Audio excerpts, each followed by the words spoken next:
Now, finding out that your child has been bullied is heartbreaking, and one mum in America who found out that her son was being targeted decided to take matters into her own hands. She snuck into his school and warned all his classmates to stop messing with him, as she wasn't sure exactly who was responsible. She has since been arrested and charged and says that she regrets her actions, although she's still worried about the bullying, which apparently involved her son being teased and grabbed by the throat. So, can you see why she did this? Yeah, absolutely. I mean, my son, he's 7, and he went to like a normal sort of summer camp, when school's out. And at this camp, a little boy had come in with a toy, and he was like doing a little show and tell. You'll go, you play with it. You'll go, you play with it. Got to Regan and said, "Oh no, you can't play with it because you're brown." And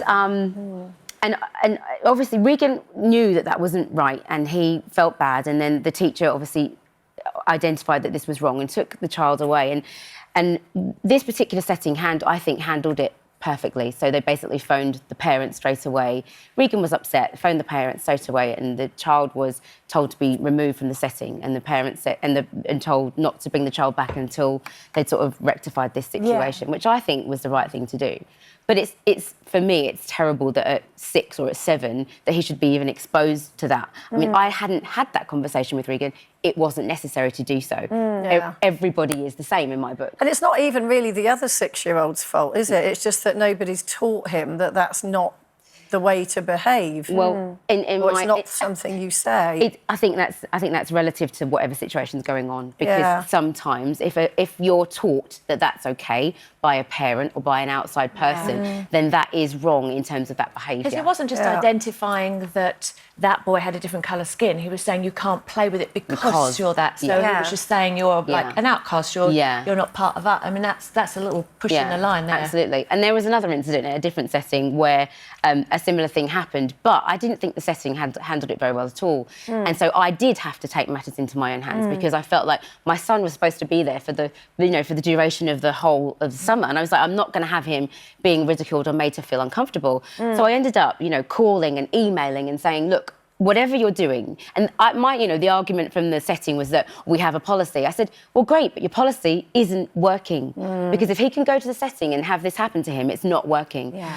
So for me, I had to climb up the ladder and go to the very top and deal with the person that actually owned the organisation to say, look, whatever you're doing isn't working and it needs to change. So she said, well, I said, can I speak to the parent involved? And she was like, no. And all of these different things that happened. I mean, in one incident, I was able... Data protection. Yeah. And in one incident, I was actually picking Regan up from the setting. And so I was able to say, the parent was picking their child at the same time. So I was able to say, do you mind if we have a little chat about what happened today? And I was able to talk to the parent and to the child in a civilised manner and say, look, this is what happened. And they sort of hugged it out at the end of it. It was like, I'm really sorry, and gave each other a big hug.